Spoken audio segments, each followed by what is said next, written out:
Greetings gentlemen, welcome back to another Naruto fanfiction video. Today's video is what if Naruto got sent to prison by Hiruzen and went insane part 6. Before the video starts, hit that like button and subscribe so I can continue making these videos. Click that bell icon so you never miss a future video. Without further ado, enjoy the video as always. The next day training went more or less the same as the day before, but without the rotten fish, and instead of tying him up, Naruto just had Sasuke spin on his feet in one spot. When he had been doing that for a few hours, Naruto had Sasuke try and spin while moving towards a tree in an attempt to get him used to keeping his balance while he spun. This was a lot harder as it was no easy task to see while spinning, and going in a straight line was difficult. After another couple of hours of this, Naruto decided that it was time to call it a day and set out to do his own training while Kakashi had Sasuke doing the tree climbing exercise again.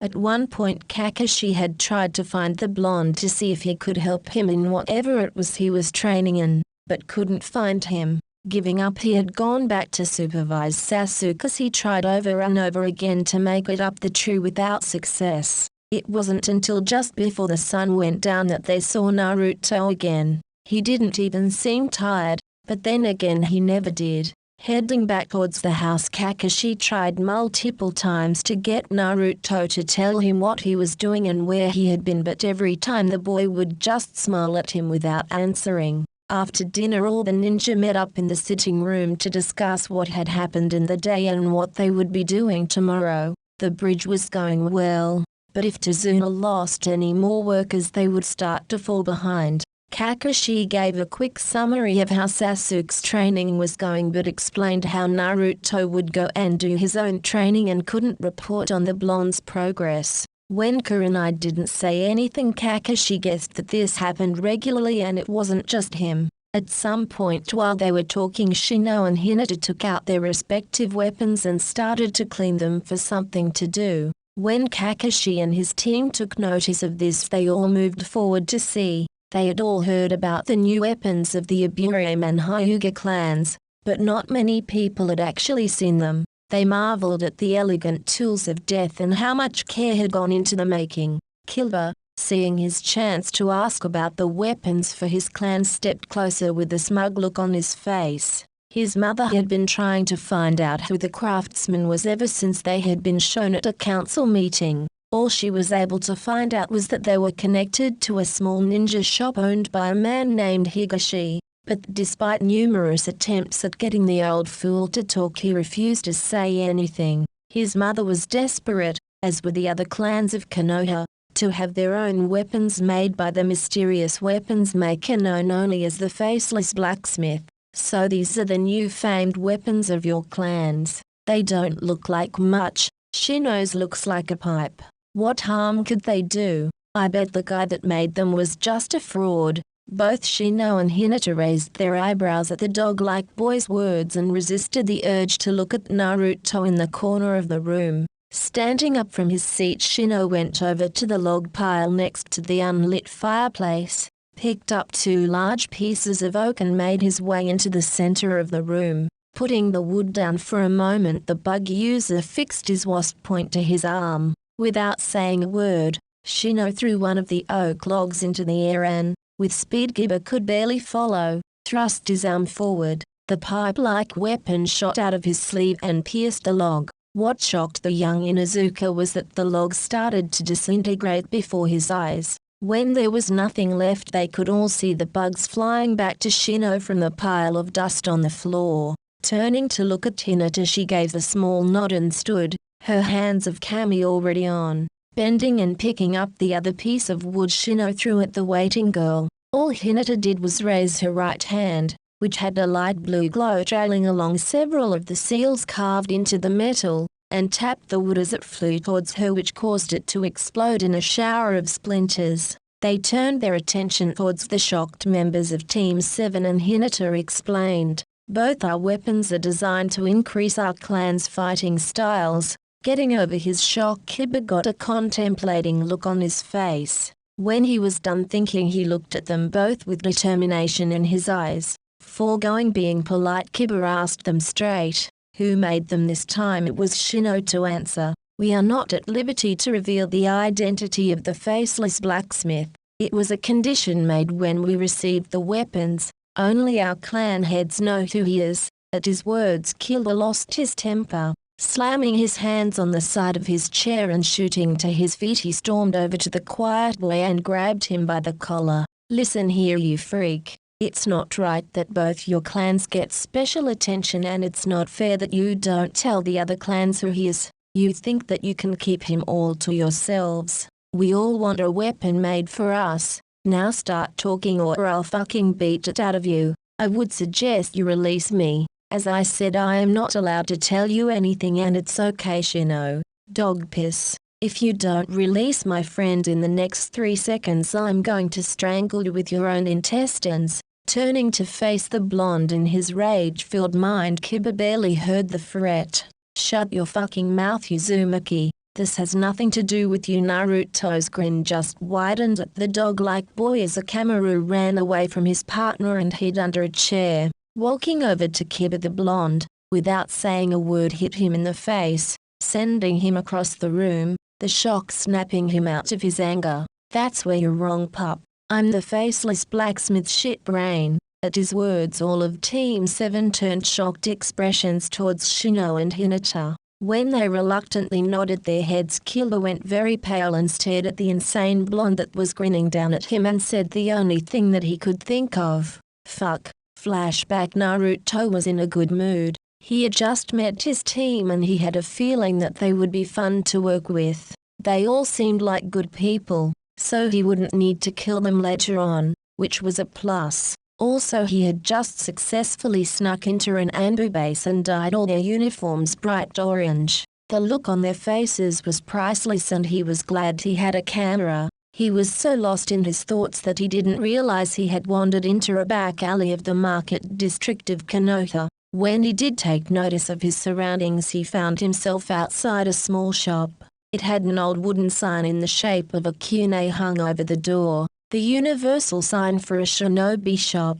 The windows were so dirty that he couldn't see inside. He couldn't see a name anywhere, and there didn't seem to be any other shops in the area. His interest piqued. Naruto pushed the door open and went inside. The inside was the same as the outside of the shop, dark and dirty. There was just enough light to see without bumping into anything. The shelves were stocked with an assortment of different weapons from kune to swords, but they all had a thick layer of dust coating them. In one corner of the store, Naruto could see clothes and armor on display. If he had to guess, Naruto would say that this shop hadn't had a customer in a long time. Smiling to himself at the thought, Naruto made his way to the back of the room in hopes of finding someone, and he did. There, at the back of the room, leaning on a counter, was a large middle-aged man. He was big, almost 7 feet tall, with huge muscles and large hands. He had on a fine grey sleeveless shirt under a thick leather apron and thick pants. The top of his head was shaved and he had a thick black beard too. When the man saw Naruto, he stood up and looked at the boy with hope in his eyes before saying in a deep voice, "Please tell me you want to buy something." Naruto wasn't surprised at the pleading tone. It seemed he was right about the shop not having much business. "You got a smithy, or do you order everything?" The large man was surprised at the boy's question. "It's in the back." Why, when said this, Naruto's grin stretched even bigger. "I've been looking for one to rent out to work on a few projects of mine." This got the man thinking. If he let the boy use his smithy, he could charge him and make a bit of money. Kami knows he needs it. Name's Higashi, and if you can pay, I don't see a problem with letting you use my workshop. Taking the man's outstretched hand to shake, Naruto replied, "Uzumaki Naruto." Naruto had expected a lot of things when he told Higashi his name, insults and shouting being at the top of the list, but what happened was enough to shock even him. Higashi's eyes widened and he let out a small gasp.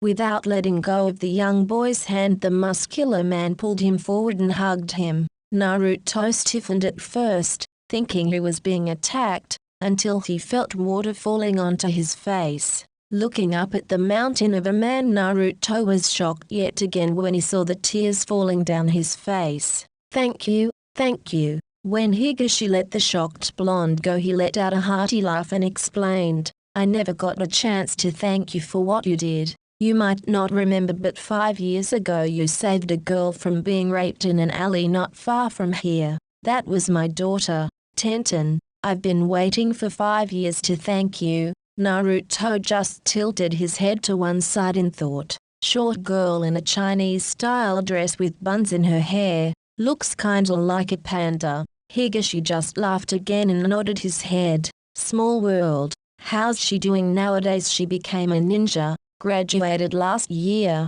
She'll be glad to see you. No one knows where you disappeared to, and she was worried something had happened to you. Where have you been for the last 5 years? Naruto just shrugged and said, place called the school, and from the look on your face I'm guessing you were an ex-shinobi because that's the only way you could know about it. True to his word. At the mention of the school, Higashi went deadly pale before a sad look came onto his face. Nodding his head, the large smith said no more about it. After a few minutes' silence, Naruto asked if he could see the workshop. Nodding his head again, Higashi led the young boy to a door behind the counter and down a corridor past several rooms until they came to the workshop. It was a good-sized room, about 20 feet by 20 and a lot like the shop. It was dark and dusty. Again, Naruto could tell that it hadn't been used for a while. The tools were all neatly arranged on hooks on a wall and the furnace was good.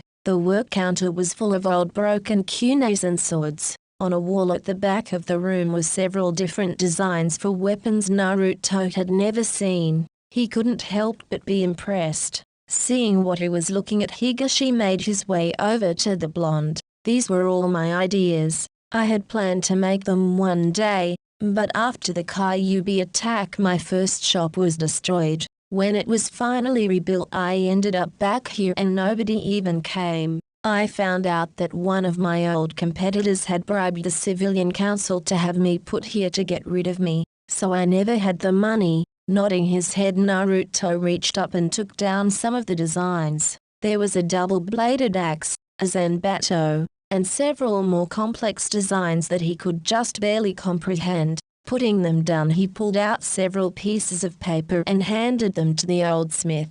Curious, Higashi took the offered paper and looked over Naruto's designs. They were rough around the edges, and some of them wouldn't be possible, but he was impressed. Turning his gaze back to the blonde boy, Higashi asked, "You make these at his nod?" The man grinned. "Impressive. So what do you know about weapon crafting?" "Strong theoretical knowledge, but no practical experience to back it up." Nodding his head at Naruto's words, Higashi looked back at the designs in his hands. "It shows. What would you say to me going over some of these designs with you? When we've got the bugs ironed out, I'll show you how the furnace works." "Sound good?" Naruto just grinned. For the next few hours, Naruto and Higashi were in the workshop, leaning over the designs he had brought and the ones on the wall. It felt good for the old man to actually work again. He was always at his happiest when he was working on a new project.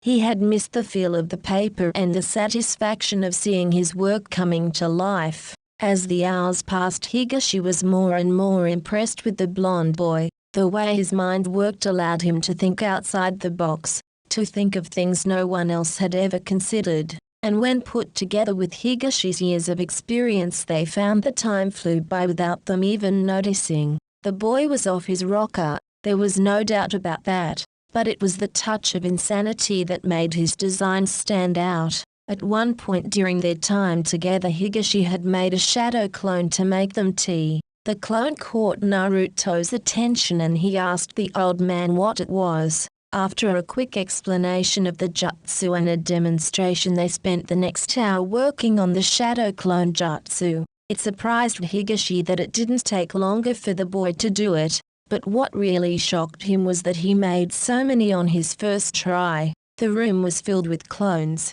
The amount of chakra needed to make even one clone was substantial, but from the looks of it, Naruto had just made 30 like it was nothing.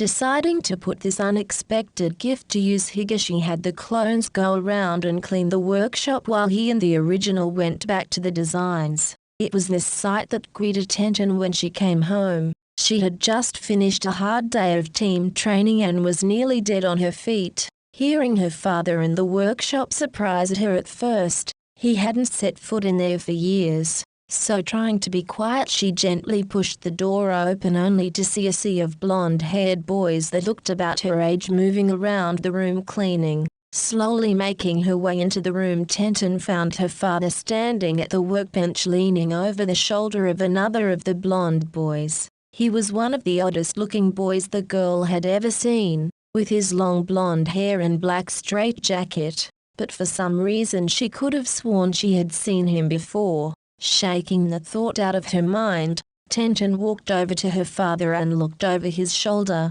The fact that he didn't even notice her there showed how engrossed he was in his work. He never took his eyes off the papers in front of him. Taking a better look at the paper, she realized that they were weapon designs, complex weapon designs. Without realizing it, Tenten had been leaning forward to get a better look. It was then that her father noticed her. "Oh, Ten-chan, when did you get home just now? Who's this and why are there so many of him? And while I think about it, why is he even here?" Tenten didn't miss the slight shine in her father's eyes when he turned to the boy at the desk that didn't even lift his head when she asked about him. "That, my dear Ten-chan, is Uzumaki Naruto. You've met him before. He came to ask about using the workshop. We got to talking, and I guess we lost track of time. As for why there is so many of him, I showed him a jutsu from back in the day. He seems to have took quite well to it." When her father said she had met the boy, Tenten got confused. Sure, he seemed familiar, but she would remember someone so strange. Seeing the look on her face, Higashi laughed and tapped the blonde on the shoulder to get his attention. It was then that she finally got a good look at his face and was unable to stop the gasp that escaped her mouth. All the clones had their heads turned away as she walked in the room, so she didn't see his face until then. His face was covered in thick white bandages, similar to the ones Lee always wore on his hand. But it was his sky blue eyes and huge grin that jogged her memory of that night 5 years ago. She could feel the tears starting to run down her eyes at the thought of it. If it wasn't for the boy that had come to her rescue, she didn't want to think what would have happened. It was the words he had said to her that night after he saved her that made her want to be a kunoichi. "I might not be around next time, so you better learn to save yourself. The world is full of damsels in distress. We need more women that can look after themselves, to never be a victim again." That was her ninja way. Tears still running down her face, Tenten threw herself at the still-seated blonde and pulled him into a hug. This time it didn't shock Naruto as much as when Higashi hugged him. Locking eyes with the man, Naruto raised an eyebrow. "I'm starting to see a pattern here." This just caused the older man to laugh at the blonde as he was struggling to breathe as Tenten's grip around his neck tightened. Deciding to take pity on the young boy, Higashi put his hand on his daughter's shoulder. "Ten-chan, I think you should let the poor lad breathe." At her father's words, Tenten released Naruto from her death grip and took a step back with a blush. "Sorry." Naruto fell to the floor and made a big show of sucking in big gulps of air before rolling around laughing at the girl's reaction, which caused her to blush even more. "Don't worry about it. Anyway, I better be off. I'm starting missions tomorrow. I'll be back sometime tomorrow so we can start working on my designs. Good night." And with that he left, leaving a blushing Tenten and a smiling Higashi behind. Over the next few weeks, Naruto had taken to going to the workshop every day after his training, and under both Higashi and Tenten's tutelage proved to be a quick learner. It wasn't until a month into his lessons that he was comfortable with his abilities that Naruto had the idea to combine his research of seals with his weapon designs. After he had given his team their completed custom weapons and he had got the attention of the clans, word quickly spread of a mysterious new blacksmith working out of the Higashi shop. And when the Hyuga and Aburien clans announced their weapons to the public, ninja were flooding the shop.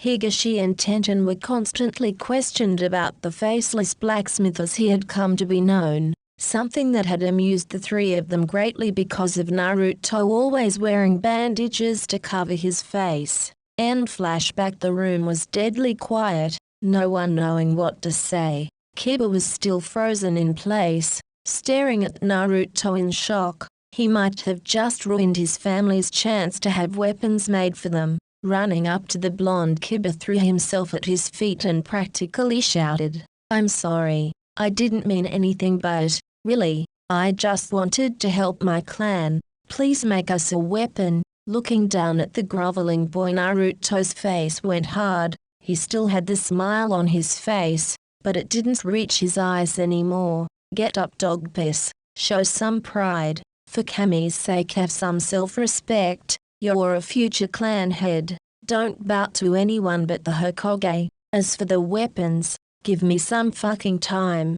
Do you know how much effort and time it took to understand the Aburame and Hyuga clan styles to make those weapons? I've been studying all the clans of Konoha for months." When Kiba heard this, he raised his head to look at Naruto's face in confusion. "You mean, you were going to make something for my clan the whole time? But then why didn't you just say something to the clans? They have been desperate to find out who the faceless blacksmith is for months." Shrugging his shoulders, Naruto regained his normal grin. It was funny watching them all run around like headless chickens. This caused all those in the room to sweat drop.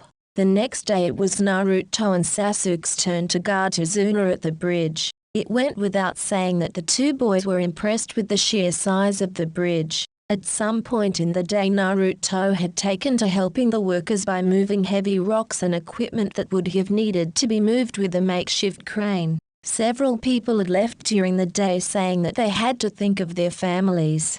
Tazuna wasn't happy, but he could understand. That night, like every other night, they all fell asleep to the sound of Naruto playing his violin. The next morning was odd. There was no sign of Naruto for one thing. The weather was good, if a bit windy, and they were all in a good mood. Tsunami was in the kitchen preparing breakfast. Inari was sulking in a corner. Shino, Hinata, Kiba and Sakura were talking in the living room, and Kakashi and Tazuna were discussing the progress of the bridge. Then something happened that none of them would ever forget. It was one of those moments that engraves itself into your mind and you're never able to get it out. And that moment was when Sasuke Uchiha, one of the most uptight people any of them had ever met, came down the stairs in a yellow sundress. The room was filled with stunned silence. No one knew what to say. Then, to everyone's shock yet again,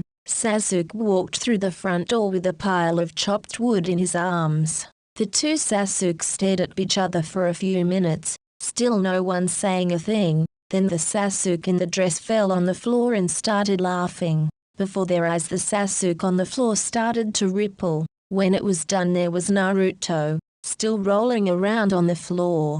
Ha ha ha. Why you should have had her SS in your faces. Ha ha. Time skipped 2.5 weeks later. The bridge was almost complete. Tazuna said that it would be done in about 3 days. Sasuke's training in Naruto's drunken spinner style was progressing well. He was now actually using the katana and could fight. Not very well yet, but he could fight. Naruto was actually impressed with him. Kakashi was completely healed, and it was decided that for the rest of the mission they would all be guarding Tazuna at the bridge. Kiba had asked what they would do about Tsunami and Inri, but the Jonin had assured them all that if Gato was going to try anything, he would have done it by now. They were currently all sitting around the table eating dinner. They were all talking about how their training had been going and planning what to do depending on the situation. Everyone was stressed. Zabuza would be making a move any day now, and the weight was getting to them all. Well, except Naruto. He was as happy as ever. It was then, in the middle of the meal, that Inari stood up and started shouting, "Why do you even bother? You're all just going to die anyway. No one can beat Gato. You should just leave." By the end of his outburst, Inari was in tears and his voice had started to waver. They all stopped talking and stared at the young boy. After a moment, Kakashi got up and walked over to him and placed his hands on his shoulders. Look, I understand that it may seem like that, but people like Gato are nothing more than cowards that hide behind their money. He may have a small army of bandits, but compared to a ninja they're all but useless. When he finished talking, Kakashi gave him one of his ice smiles and moved to sit back in his seat, until Inari threw his food at the back of his head. The room went deadly quiet. All the genin turned to the enraged Sasuke, but before anyone could say anything to prevent the young Uchiha from leaping at Inari, Naruto started laughing. It wasn't his normal, slightly insane yet pleasant laugh. It was a full-blown batshit crazy, call the people in white suits with the big needle kind of laugh. Without saying a word, Naruto stood up and turned towards Inari. Kakashi, worried that he might lash out at the boy, moved to stand between them, but Naruto didn't move from his spot. Instead, he slowly reached up to his head and started to unravel his bandages. When he was done, there was a long trail of white bandages going from his neckline and piling onto the floor. The ninja all stared at Naruto's face in horror, except Kakashi, who got a sad look on his face, and Sakura, who ran to the kitchen sink to throw up. Tazuna stared wide-eyed at the blonde and took a long drag from a bottle of sake he had hidden under the table, while Inari lost all color from his face. Tsunami didn't know what to think. At first she had stared in horror like the others, but that soon changed into a look of sadness. Naruto's face was nothing but one big scar, almost like it had been melted off, and what was left of his skin was a bright red and white mess. You could see his teeth and gums through the two holes that used to be his cheeks, and most of his nose was gone. He said nothing, just stared at Inari with what now became a horrifyingly disfigured grin without the bandages to cover his face. Then something else occurred to the middle-aged woman, something that brought tears to her eyes. When she had taken his clothes to clean them, she had seen that he had his whole body covered in bandages. Satisfied that they had seen enough, Naruto started to rewrap his bandages.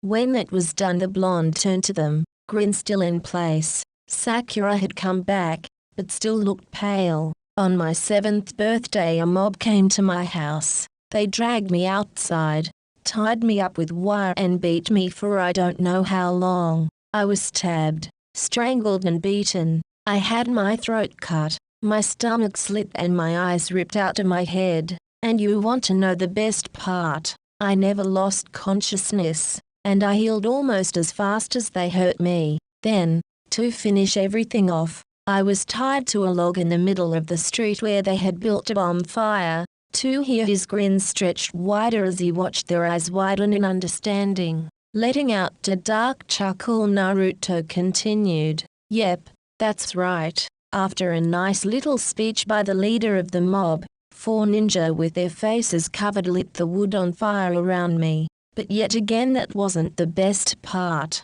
You see, it turns out that my healing factor works at the same speed as a human body takes to burn. I was burning for 3 hours straight before the Hokage came and put the fire out. He then turned to Tsunami and laughed. The most painful thing I have ever experienced. But don't just take my word for it. If you want more information, you could always ask Kakashi. After all, you were there. As he said this, he turned to the masked man, whose eyes widened in shock before they became filled with sadness and regret. So you knew. At his words, everyone but Naruto gasped and stared at the one-eyed Jonin in shock. Of course, letting out a sign, the cycloptic Jonin locked his eye with Naruto's deep blue. That day was one of my biggest regrets. I got sloppy, let someone get the jump on me. By the time I came to, it was too late. I'm sorry. More so than you can ever imagine. At the end of his explanation, Kakashi averted his eye to look at the floor. If I blamed you for what happened, I would have killed you the first moment I saw you. Shocked at his words, Kakashi turned to look at the boy, only to find him walking towards the door. Where are you going? He didn't get an answer until the blonde got to the door, stopped and turned to look over his shoulder at them all. To release some stress. Oh, and sad sack, If you don't get your act together, I'm going to tie you upside down to a tree and show you how I started Duck-ass's training." If it was possible, Inari would have gone even paler, but instead he just went and hid behind his mum. Grinning to himself, Naruto turned to go, but stopped again and turned to face Sakura. "You once asked me why your dad asked for my forgiveness. Your mother was the leader of the mob." The young Pinket's eyes went wide at his words and she ran back to the sink to be sick again. But when they all turned back to Naruto, he was gone. Turning back to Sakura, Kurino went over to comfort the girl as she cried on the floor. Naruto was running through the forest to try and calm himself down. The boy had gotten to him. He knew that. The problem was that he could feel how close he had come to losing himself. He needed to get out, get away. As he ran, he could see the shadows of the creatures that ran with him. They were the only living things that stayed in the area as he ran. All the other animals had run away when they felt his presence. They made no noise and stayed in the darker parts of the trees, away from the moonlight. Every now and then he could see breath flashes of black fur, or yellow eyes. He finally came to a stop in a fairly large clearing. It was then he noticed the moon was full and there were no clouds in the sky. Turning back to the tree line, his throat and head rippled for a moment, leaving his face looking more wild, almost wolf-like. "Merry Moonlight, my brothers." Without making any noise, 7 of the biggest wolves stepped out of the shadows. They all stood at the blonde's shoulder in height when they were on all fours and had black fur, their well-muscled legs showing that they were built for speed and power. The only exception to this was a slightly thinner and smaller wolf that had a pure white stripe running down his back from the top of its head to the tip of its longer than normal tail. It was this wolf that stepped forward. "Merry Moonlight pup, what makes you run?" "So I needed to run." The wolf just nodded its head and turned away. "Will you hunt with us tonight?" "Not tonight, brothers. My head is not right. It would not be good for me to hunt with you." "I understand. May the moon smile at you. May the moon smile at you." Without saying another word, the wolves all turned and ran back into the shadows, and Naruto let his face return to normal. For the next hour, Naruto just stared at the moon. Every now and then he would hear the cry of the wolves in the distance, closing his eyes for a moment before opening them, and started screaming at the moon, which morphed into a terrifying roar. The next morning found a young girl walking through the forest with a wicker basket under her arm. She had a pretty face and long black hair. She was wearing a pink yukata that hid most of her figure, and her soft brown eyes were scanning the ground around her as she walked. Then she heard it. At first she needed to strain her ears, but as she quickened her pace it got clearer and clearer. The most beautiful, yet mournful music she had ever heard. She could feel it in her heart. The pain and the sadness that reflected in those notes.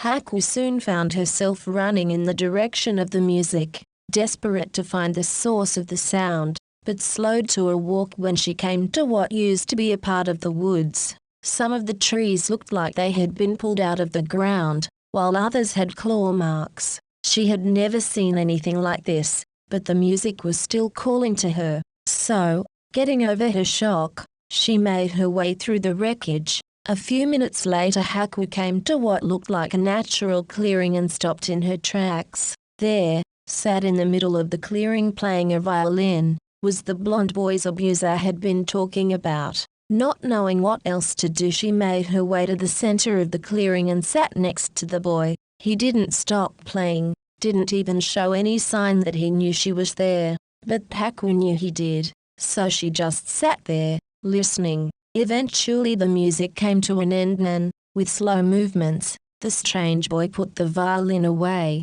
though she didn't see where he put it, and turned to her with the same grin on his face she had seen the day they met. "You play beautifully. You're a bit out of the way for a civilian. So what brings you out here?" Thinking quickly, Haku decided to tell a half-truth. "I'm looking for medicinal herbs for my friend. He was hurt and I have been taking care of him." Nodding his head, Naruto stood up and looked down at her. "I think I saw something that might help you." Getting up, Haku was surprised when the blonde started to walk on his hands, then do flips, then back to walking on his hands. She couldn't help the giggle that came from her throat. "What are you doing?" Looking at her from his upside-down position, Naruto looked at her, confused.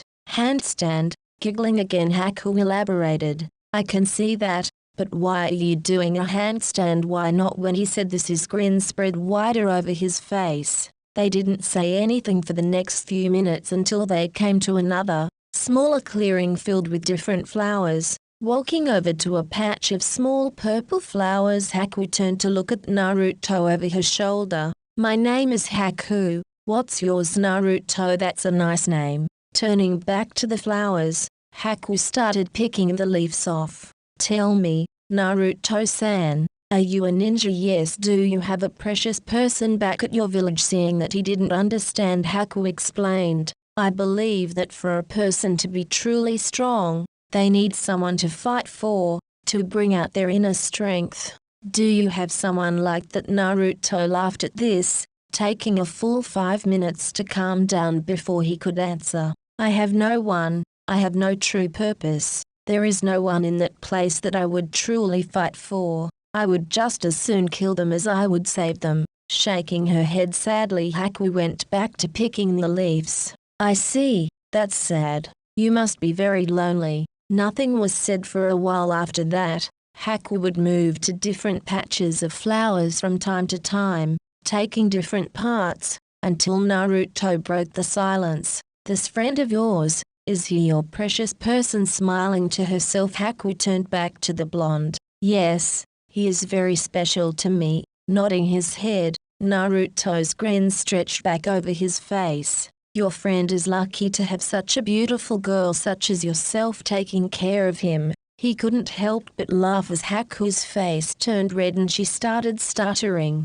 It took several minutes for her to calm down, but even then she still had a light blush. They talked for another hour before Haku left to get back to her friend and Naruto to guard Tazuna. "I hope to meet you again, Naruto-san." "I'm sure we will." Turning her back to the boy, Haku missed the mischievous look that came to Naruto's face. "I'm sure we will." Naruto went straight to the bridge to meet up with the others, knowing that they would have already left for the day. When he got there, he went straight to Tazuna and asked what he could do to help. He didn't miss the looks he was getting from the others, or that the old bridge builder couldn't meet his eyes. So, in true Naruto style, he walked up to Kiba and hit him in the face with a fish, then turned away to start working. No one knew where he got the fish, or why he hit Kiba with it. Getting up off the floor, face red with rage, Kiba got right up in the blonde's face. "What the hell? Why did you hit me with a fish, you fucking headcase?" The innocent look on Naruto's face didn't fool anyone. "I don't know what you're talking about. I don't even have a fish." That was when they realized he was right. The fish was gone. Screaming, Kiba lunged at Naruto in an attempt to claw what was left of his face off. Faster than any of the other genin could see, Naruto grabbed the dog-like boy's arms, stopping him in his tracks, much to the shock of Kiba, and pulled him into a bear hug.